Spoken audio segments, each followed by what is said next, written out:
120% í hverju leik og hérna, 2 leikir í framlengingu og við vorum ekki núna að klúðra þessu sjálfur. Þannig að bara góð undanúrslit búin og nú kemur smá hvíld og síðan koma hérna bara úrslitin og maður er bara spenntur fyrir. Þetta leit ekkert rosalega vel út í byrjun, Hákon, þegar þið missið Mortúnas út af með rautt spjald, Tjörfi fer út af meiddur.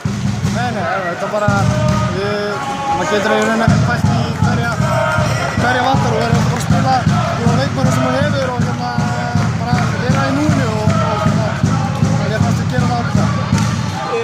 Sanngjarnt komnir í úrslit. Eitthvað sanngjarnt í þessu?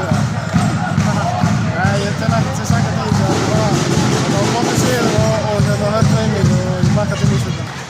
Ég verða aðeins að spyrja út í, þú ert náttúrulega á þínu gamla heimavelli hérna, það er búið að blása nafnið þitt rosalega upp, Hákon. Örugglega ekkert auðvelt fyrir þig, ég sé nú samt hérna eftir leiki núna að þið fallist allir í faðma, þú, Kári og bróðinn og það eru allir raun og veru vinnir, er búið að blása þetta svolítið upp? Þetta er bara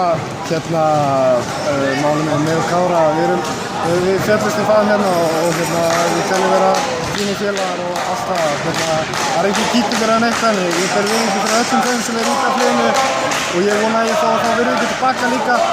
Það hefur sýnt sig núna að við erum mjög góðir vinnir allir hérna og ég óskaði með öllum góð stengisbar framtíðina. Talandi virðingu, áttu þú ekki líka skilið að sé fyrir að kíkja á þig meira inn í landsliðshópinn eftir, veturinn? Við skulum bara slaka aðeins á úrslitakeppni núna og síðan er verkefni með U20 og við þurfum að klára það fyrst og við þurfum að banka nokkra aðrar til. Takk fyrir þetta, til hamingju.